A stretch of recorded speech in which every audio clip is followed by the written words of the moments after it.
So good morning to everyone. Today we are going to start the next topic and the last topic for this chapter of probability, that is normal distribution.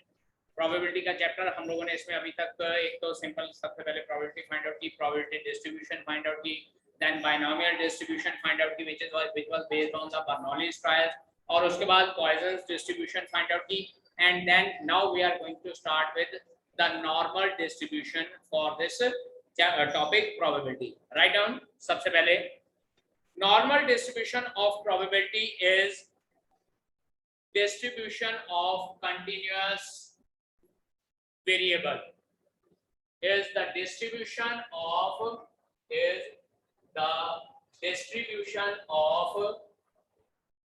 continuous variable. Continuous variable का meaning क्या होता है बेटा? अभी तक हम लोगों ने जितनी भी प्रोबेबिलिटीज फाइंड आउट की हैं, those were the probabilities for the discrete data. Discrete data मतलब क्या होता है? Let us consider capital X is equal to 0 consider कर लिया, 1 कंसीडर कर लिया, 2 कंसीडर कर लिया, 3 कंसीडर कर लिया. This was ungrouped and discrete data. ठीक है. अब हम लोग जो ये नॉर्मल डिस्ट्रीब्यूशन की प्रोबेबिलिटी फाइंड आउट करते हैं, ये प्रोबेबिलिटी होती है कंटीन्यूअस वेरिएबल के ऊपर.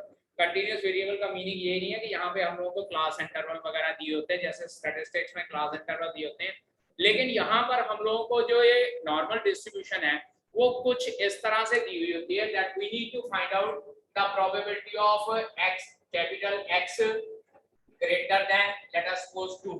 हम लोग फाइंड आउट किया ना हम लोगों ने probability of capital X greater than equals to 2. किस तरह से फाइंड आउट करते थे? 1 minus probability of 0 plus probability of 1 plus probability of 2 कर दी, हम लोगों ने माइनस कर दी, तो वो प्रोबेबिलिटी डिस्ट्रीब्यूशन फाइंड आउट कर लेते थे. सिमिलरली अगर मुझे ये कहा गया कि find out the probability of 0 less than equals to x capital X less than equals to 2, तो इसका मतलब क्या हो जाएगा? 0, 1 और 2 की प्रोबेबिलिटी फाइंड आउट करनी है हम लोगों ने. अगर यहाँ पर इस तरह से लिखा होता, ओनली लेस देन का साइन होता है, it means we need to find out the probability of capital X is equals to 1. तो ये सारे हमारे पास डिस्क्रीट वेरिएबल्स होते थे जिसकी हम लोग डिस्ट्रीब्यूशन फाइंड आउट करते थे यूजिंग पॉइसन डिस्ट्रीब्यूशन. अब नॉर्मल डिस्ट्रीब्यूशन क्या होता है कि नॉर्मल डिस्ट्रीब्यूशन ये सभी को फाइंड आउट करने में हेल्प करता है, लेकिन प्रोबेबिलिटी पॉइसन डिस्ट्रीब्यूशन में क्या होता था? इसके लिए मैं क्या लिखता था? 1 minus probability of capital X is equals to 0 plus probability of capital X is equals to 1 plus probability of capital X is equals to 2. इस तरह से माइनस कर देते थे. लेकिन नॉर्मल डिस्ट्रीब्यूशन में हम लोगों को इस तरह से माइनस करने की जरूरत नहीं पड़ती है. और वो माइनस करने की जरूरत किस लिए नहीं पड़ती है? क्योंकि हम लोग नॉर्मल डिस्ट्रीब्यूशन को स्टैंडर्ड नॉर्मल डेंसिटी कर्व के तौर पे कंसीडर करते हैं. Now write down what is the meaning of this probability density function of continuous random variable. Write down probability density function of a continuous random variable. Continuous random variable का मतलब होता है जैसे यहाँ पे 0, 1, 2, 3 एंड कंटीन्यूअसली आ रहे हैं ना. कंटीन्यूअस रैंडम वेरिएबल की प्रोबेबिलिटी डेंसिटी फंक्शन क्या होता है? Write down let capital X is a continuous random variable. Let capital X is a continuous random variable of the function continuous random variable of the function y is equals to fx. y is equals to fx हमारे पास कोई function है और capital X उसके रिगार्डिंगली continuous random variable function है, then it is called probability density function.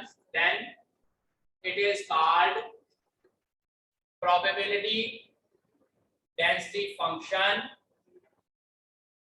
Probability density function if दो तीन conditions होती हैं बेटा जी.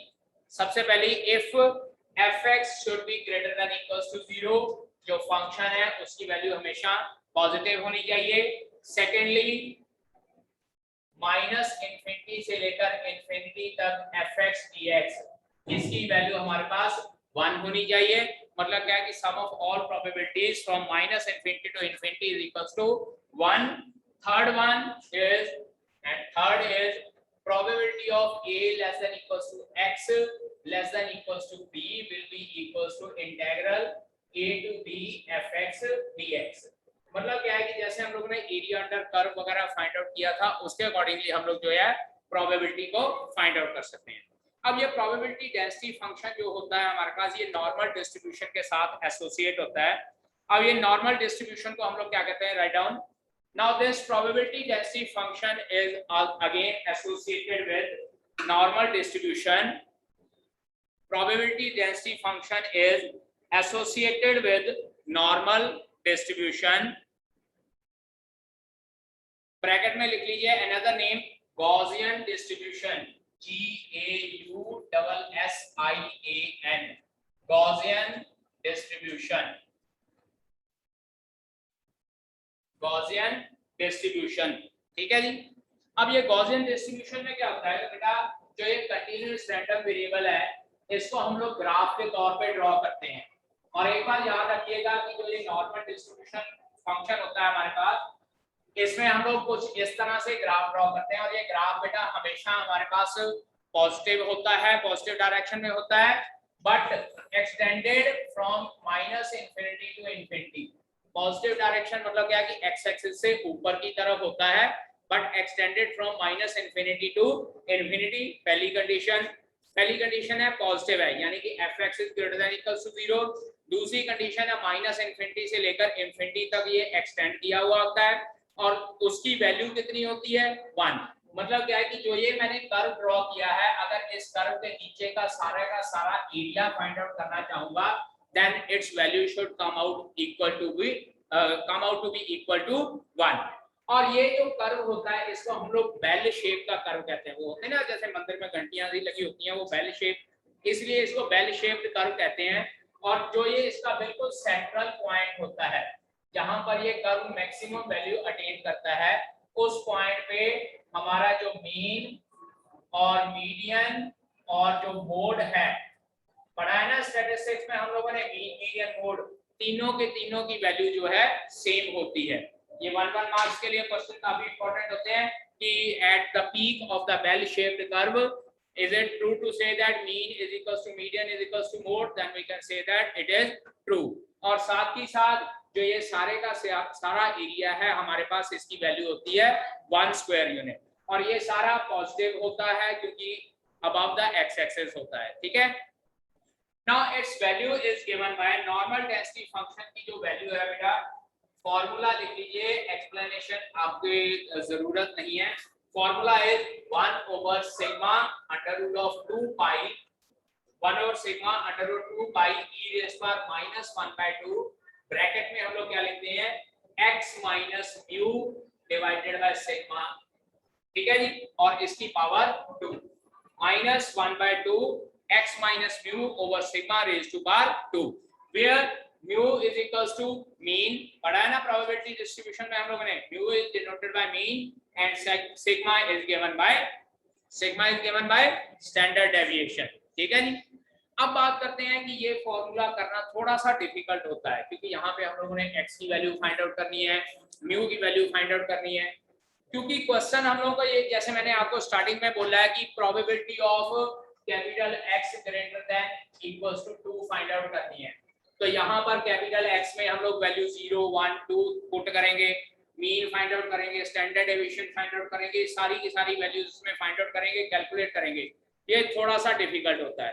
तो प्रोबेबिलिटी डिस्ट्रीब्यूशन के इस फॉर्मूले को हम लोग क्या है, नॉर्मल डिस्ट्रीब्यूशन में कन्वर्ट कर लेते हैं। और नॉर्मल डिस्ट्रीब्यूशन में कन्वर्ट करने के लिए सबसे पहले क्या लिखा जाता है, प्लीज राइट डाउन, इसको स्टैंडर्ड नॉर्मल डिस्ट्रीब्यूशन में कन्वर्ट कर लेते हैं। Write down heading standard normal distribution, standard normal distribution. A random variable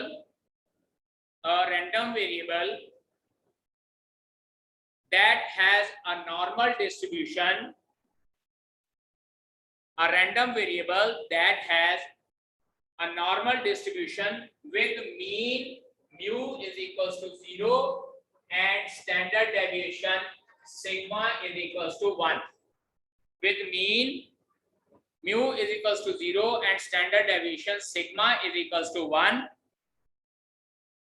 is said to have standard normal distribution, is said to have standard normal distribution, and in this case in this case we represent the random variable by capital Z. We represent the random variable by capital Z instead of capital X. तो जो ये formula हमारे पास होता है fx का, ये formula हमारे पास कुछ इस तरह से कन्वर्ट हो जाता है fz is equals to 1 over under root of 2 pi e raised to power minus 1 by 2 z का square, e raised to power z over 2 का minus 1 by 2 z का होल स्क्वायर, क्योंकि म्यू की वैल्यू हमारे पास 0 हो गई, सिग्मा की value 1 हो गई, तो बचा गया हमारे पास x बचा जो रैंडम वेरिएबल था, और x को हम लोगों ने क्या गया है कि z की फॉर्म में कन्वर्ट कर लेते हैं। अब जो ये स्टैंडर्ड नॉर्मल डिस्ट्रीब्यूशन है उसमें हमारे पास रैंडम वेरिएबल fz की फॉर्म में रह जाता है, ठीक है। अब इसके बाद हम लोग जब प्रोबेबिलिटी फाइंड आउट करनी शुरू करते हैं तो पहले मैं आप लोगों को ग्राफिकल रिप्रेजेंटेशन बता देता हूं। अब ग्राफिकल रिप्रेजेंटेशन के अकॉर्डिंगली हम लोग डिफरेंट केस नहीं कंसीडर करते हैं, जैसे x की value 0 1 2 3 and so on, capital x is greater then 2 है जी, तो 2 से ग्रेटर वैल्यू हम लोग कंसीडर करते हैं। यहाँ पे जब हम लोग स्टैंडर्ड नॉर्मल डिस्ट्रीब्यूशन की बात करते हैं तो हम लोग डिफरेंट कर्व्स ड्रॉ करते हैं, और ये कर्व जो है इस तरह से मैं ड्रॉ कर देता हूँ, बेल शेप में कर्व ड्रॉ करने हैं आप लोगों ने। Again this is second bell shaped curve and third one bell shaped curve. अब इसमें हमारे पास होता है डिफरेंट केसेस होते हैं। फर्स्ट केस हमारे पास क्या होता है, प्रोबेबिलिटी ऑफ कैपिटल Z, पहला केस है probability of capital Z less then small z, less then small z। अब इसको हम लोग इस तरह से कंसीडर करते हैं, probability of capital X less then 2, late us consider less than 2 consider करते हैं। अब लेस देन 2 के लिए क्या हो जाएगा, कैपिटल X की वैल्यू 0 1 हो जाएगी, तो वहां पर मेरे पास 2 बार प्रोबेबिलिटी फाइंड आउट करनी है, लेकिन यहाँ पर 2 बार प्रोबेबिलिटी फाइंड आउट करने के लिए मैं सिर्फ एक बार कंसीडर करूंगा। Late us consider this is it's central point, और यहाँ पर कहीं मैं z की वैल्यू ले लेता हूँ। कंसीडर z की वैल्यू कहीं पे भी हम लोग कंसीडर कर सकते हैं, और z लेस देन z है, इसका मतलब मैंने इस साइड का एरिया फाइंड आउट करना है फ्रॉम दिस साइड, ठीक है। उसके बाद सेकंड केस हमारे पास आता है probability of z less then capital Z, और यहाँ पर z1 और z2 कंसीडर कर लेते हैं, यानी कि let us consider this is z1 and this is z2, I need to find out this area. और उसके बाद third one probability of z greater than small z। अब की बात फिर से मैं इस साइड पे z कंसीडर कर लेता हूं, तो this time I want to find out this area. जो ये शेडेड पोर्शन, 3 तरह के डिफरेंट शेडेड पोर्शन है, लेस देन z के लिए इस साइड पे एरिया फाइंड आउट करना है, z1 और z2 के बीच का एरिया फाइंड आउट करना है, और यहाँ पे z greater than small z का एरिया फाइंड आउट करना है। और जब एरिया फाइंड आउट करना होता है तो पता नहीं हम लोग इसको क्या करते हैं, जो ये गिवन फंक्शन होता है, गिवन फंक्शन, उसको हम लोग fz की फॉर्म में लिख लेते हैं। सो अगर आपके पास स्मॉल z की वैल्यू, कैपिटल Z की value less than small z दी हुई है, तो आपने क्या करना है, इसको directly f of z find out कर लेना है, directly f of z find out करना है। मतलब क्या है कि z के नीचे का एरिया फाइंड आउट करना है, इसके लेफ्ट हैंड साइड का एरिया। और अगर z1 और z2 के बीच में फाइंड आउट करना है, you need to write down f of z2 minus f of z1, यानी कि z2 के इस साइड का एरिया, उसमें से z1 के इस साइड का एरिया सबट्रैक्ट कर देना, तो आपके पास ये शेडेड पोर्शन का एरिया आ जाएगा। अब अगर z ग्रेटर देन z का एरिया फाइंड आउट करना है, तो देखिए बेटा इसको क्या करूंगा, इसको मैं 1 माइनस f ऑफ z लिख दूंगा। Why I have written 1 minus f of z? आप इस ग्राफ को और इस पहले ग्राफ को कंपेयर कीजिए, ये क्या एरिया था मेरे पास f ऑफ z का, और अगर z के दूसरी साइड पे एरिया फाइंड आउट करना है तो मैं क्या करूंगा, टोटल एरिया में से इधर वाला एरिया माइनस कर दूंगा, और टोटल एरिया मैंने कितना बताया कि यहाँ पे 1 होता है, तो it's answer will come out to 1 minus f of z, ठीक है जी। अब ये f ऑफ z की वैल्यू आपकी बुक में एक टेबल के बना है, पीछे पेज नंबर 549 पे चेक कीजिए, पेज नंबर 549 के ऊपर एक टेबल गिवन है। वैसे तो ये टेबल स्टार्ट हो रहा है 548 से, पेज नंबर 548 से स्टार्ट हो रहा है। मतलब क्या है कि अगर हमारे पास नेगेटिव वैल्यू होती है तो हम लोग कौन सी वैल्यू लेते हैं, या अगर पॉजिटिव वैल्यू है तो हम लोग कौन सी वैल्यू ले सकते हैं, ये दोनों साइड के टेबल पे गिवन है। बट फॉर द कैलकुलेशन से हम लोग सिर्फ और सिर्फ एक ही टेबल कंसिडर करते हैं, दैट इज पॉजिटिव, जो पॉजिटिव वैल्यूज का टेबल होता है, यानी कि पेज नंबर 549 की बुक में आपका जो टेबल बना हुआ है, चेक कर लीजिए, ये देखिए ये वाला टेबल है, इस साइड के पेज वाला, राइट हैंड साइड के पेज वाला, ठीक है। अब इस टेबल के अकॉर्डिंगली हम लोगों को जो ये वैल्यूज गिवन होती हैं वो वैल्यूज हम लोग फाइंड आउट करते हैं और रिजल्टेंट डायरेक्टली टेबल से आंसर निकल जाता है। वी आर नॉट सपोज कोई ज्यादा कैलकुलेशन करने की जरूरत नहीं पड़ती, जैसे हम लोग पॉइजन डिस्ट्रीब्यूशन में कैलकुलेशन करते हैं, मल्टीप्लिकेशन करते हैं, डिवाइड करते हैं, इसमें कुछ ज्यादा करने की जरूरत नहीं पड़ती, हार्डली कहीं कहीं पे मल्टीप्लाई करना पड़ता है, बाकी तो सीधा डायरेक्ट वैल्यू टेबल से आ जाती है, ठीक है। अब इसमें कुछ प्रॉपर्टीज यूज करनी पड़ती हैं हम लोगों को, और वो प्रॉपर्टीज कौन सी होती है बेटा, सीधी सी बात है, few important properties of capital F function. सबसे पहली बात, F of infinity is always equals to 1। F of infinity is always equals to 1 मतलब क्या है, सारे का सारा एरिया। यहाँ पर कैपिटल एफ बेटा आपको डिनोट कर रहा है shaded portion, capital F denote करता है फिजिकल रीजन या शेडेड पोर्शन, और अगर हम लोग माइनस इनफिनिटी से इनफिनिटी तक लेते हैं तो आंसर हमारे पास 1 होना चाहिए। सेकंड प्रॉपर्टी हमारे पास है एफ ऑफ 0। एफ ऑफ 0 का मतलब होता है कि हम लोगों ने आधा पोर्शन फाइंड आउट करना है। एफ ऑफ 0, ये जो बीच की डॉटेड लाइन ड्रॉ करता हूं ना, इट समटाइम्स रिप्रेजेंट 0, तो यहाँ तो इसके राइट हैंड साइड का फाइंड आउट करना होता है या इसके लेफ्ट हैंड साइड का फाइंड आउट करना होता है, इसका एरिया 0.5 हो जाएगा। नेचुरल सी बात है, अगर पूरा एरिया 1 है तो हाफ एरिया 0.5 हो जाएगा। And after that third one, ये बहुत इंपॉर्टेंट प्रॉपर्टी होती है एफ ऑफ माइनस जेड।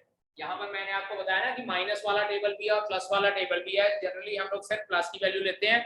वो प्लस की वैल्यू किस लिए लेते हैं, क्योंकि कई बार हम लोग को ऐसे माइनस में फाइंड आउट करने को आ जाती है, तो माइनस में फाइंड आउट करने की बजाय हम लोग उसको डायरेक्टली लिख लेते हैं 1 minus F of Z. F of minus Z, उसको भी हम लोग F of 1 minus F of Z के बराबर कर लेते हैं। अब यहाँ पे ये देखिए, एफ ऑफ माइनस जेड किसके बराबर आया, 1 माइनस एफ जेड के, और ये probability of Z greater than Z के भी बराबर है, चेक कीजिए। तो यहाँ पर भी माइनस जेड फाइंड आउट करना होगा या Z greater than Z find out करना होगा, दोनों के लिए हमारे पास आंसर सेम होता है, ठीक है। So that was all about the introductional part. तो अब इसके बाद हम लोग क्वेश्चंस एक्सरसाइज से ट्राई करते हैं, but before starting the questions from exercise, इसमें एक और चीज है, क्योंकि कंटीन्यूअस वेरिएबल की बात की हुई है, तो कंटीन्यूअस वेरिएबल में अगर आपके पास probability x less than a लिखा है या probability x less than equals to a लिखा है, हम लोग दोनों को सेम चीज ही कंसीडर करेंगे। दोनों को सेम चीज इसलिए कंसीडर करते हैं, याद कीजिए लीनियर इनइक्वालिटी का जब ग्राफ ड्रॉ करते थे, अगर लेस देन का ग्राफ ड्रॉ करना है तो इस तरह से डॉटेड ड्रॉ करते थे, और लेस देन इक्वल टू का ड्रॉ करना है तो इस तरह से डार्क लाइन ड्रॉ करते थे। बात तो हमारी वही चीज है कि इस लाइन के पीछे का एरिया फाइंड आउट करना है, तो इट मींस अगर लेस देन a है या less than equals to a है, बोथ दोनों के लिए हम लोग सेम कंसीडर कर सकते हैं। Similarly x greater than a है या x greater than equals to a है, तो वो भी हम लोग क्या है, सेम चीज ही कंसीडर करेंगे, ठीक है। So based on this let us start exercise 9.6 of your book. So let us discuss two parts from first question of exercise 9.6. First question, first part. अब बेटा यहाँ पे देखिए लिखा हुआ है P of Z less than 1.9. Probability of Z less than 1.9. अब यहाँ पे बेटा इसको कन्वर्ट करना है, probability of Z less than 1.9, directly इसको हम लोग लिखेंगे F of Z less than 1.9. क्या लिखेंगे? Directly we can write down F of Z which is equals to F of 1.9. अब इसको समझिए किस तरह से करना है। देखिए अगर मैं इसका ग्राफ ड्रॉ करता हूं बेल शेप इस तरह से, आपकी वैल्यू लेट अस कंसीडर, उसने कहा है Z की वैल्यू ये है, Z is equals to 1.9, इससे लेसर एरिया फाइंड आउट करना है। ये वाला एरिया फाइंड आउट करना, क्या लिखवाया था मैंने, डायरेक्टली FZ लिखवाया था। अब FZ की वैल्यू मेरे पास 1.9 है, तो टेबल निकालिए पेज नंबर 549 के ऊपर, और 1.9 की वैल्यू चेक कीजिए कितनी आ रही है, 0.9713. So its answer is 0.9713. So directly इसका आंसर हमारे पास आ जाता है, ठीक है। अब इसी तरीके से सेकंड पार्ट अगर देखते हैं, probability of Z greater then 2.7. अब इसको भी समझिए क्या था, ये देखिए ग्राफ है, ये ग्राफ बेल शेप्ड है, ये आपका सेंट्रल पॉइंट है। Let us consider this is z is equals to 2.7। हमको ये कहा गया है ग्रेटर देन 2.7। कैसे फाइंड आउट करेंगे? देखिए 1 minus f of z. So we will write down here 1 minus f of z, that is 1 minus f of 2.7. Check कीजिए 1 minus f of 2.7 की वैल्यू कितनी गिवन है? 0.9965। अब 1 में से इसको सब्ट्रैक्ट करते हैं, हमारे पास वैल्यू क्या आती है? 0.0035। ठीक है, 0.0035। Now let us consider third part. Now third part is probability of z less than minus 0.84. Probability of z less than minus 0.84. अब यहाँ देखिए ग्राफिकली ड्रॉ कर लेते हैं। लेट अस कंसीडर ये सेंटर वाली लाइन मैंने कहा जनरली हम लोग इसको 0 लेते हैं, तो माइनस 0.84 इसके लेफ्ट हैंड साइड पे होएगा कुछ इस तरह से। I need to find out this area क्योंकि z लेस देन माइनस 0.84 है, और जब z लेस देन माइनस 0.84 है इसको हम लोग क्या लिख सकते हैं? This is equals to 1 minus f of z, that is 1 minus f of 0.84। ठीक है जी, डायरेक्टली, क्योंकि ये सिमेट्रिकल होता है। इस साइड पे अगर इस साइड का निकालना है, इस साइड का निकालने की बजाय मैं क्या करता हूं, 1 में से 0.84 इधर कंसीडर कर लेता हूं, ये वाला एरिया निकाल लूंगा। 1 में से f ऑफ z 0.84 माइनस कर लेते हैं, क्या आंसर आएगा? चेक कीजिए, f ऑफ 0.84 कितना आ रहा है? 1 minus 0.799 and 5. What will be the answer? 0.200 and 5 will be your answer in this case. ठीक है? Now fourth part of is probability of 0 less than z less than 1.45। और जब हमारे पास इस तरह से लेस देन का आंसर आता है, हम लोग इसको z2 ले लेते हैं, इसको z1 ले लेते हैं, and we will write down z of 1.45 minus z of f of 0, my f of 1.45 minus f of 0। अब वैल्यू बताइए, f of 1.45 की वैल्यू क्या आती है बेटा जी? 0.9265, और f of 0 की वैल्यू बेटा चेक करेंगे तो 0.5 है, उसके बाद 00 लिखा हुआ है, उसका दैट डजंट मैटर। तो 0.9265 में से 0.5 माइनस किया, 0.4265 विल बी योर आंसर। ठीक है, अब बात करते हैं फिफ्थ पार्ट की। Fifth part, probability of z greater then minus 0.57। अब इसको थोड़ा सा पहले ग्राफिकली समझ लेते हैं कि कौन सा एरिया फाइंड आउट करना है हम लोगों ने। देखिएगा ये ग्राफ है इस तरह से, let us consider this is 0 and this is 0.57 minus का। We need to find out this area. अब यहाँ पे देखिए इस एरिया को किस तरह से हम लोगों ने फाइंड आउट करना है। इसको मैं इस तरह से लिख सकता हूँ, 1 minus probability of z less than minus 0.57 लिख सकता हूँ। चेक करो जरा, इधर वाला एरिया अगर फाइंड आउट करना है तो 1 में से मैं इधर वाला एरिया माइनस कर दूं। ठीक है जी, अब 1 में से इधर वाला एरिया माइनस कर दें तो what will be the answer? That is 1 minus, इसको लिखेंगे 1 माइनस f ऑफ 0.57। चेक कीजिए, 1 माइनस f ऑफ 0.57, ब्रैकेट खोलेंगे तो प्लस का 1 और माइनस का 1 कट जाएगा, अल्टीमेटली f ऑफ 0.57 रह जाएगा। अब f ऑफ 0.57 की वैल्यू चेक कीजिए, क्या आंसर आता है? 0.7157, 0.7157। These are the questions based on standard normal distribution। Remaining question हम लोग जो है नेक्स्ट लेक्चर में करेंगे।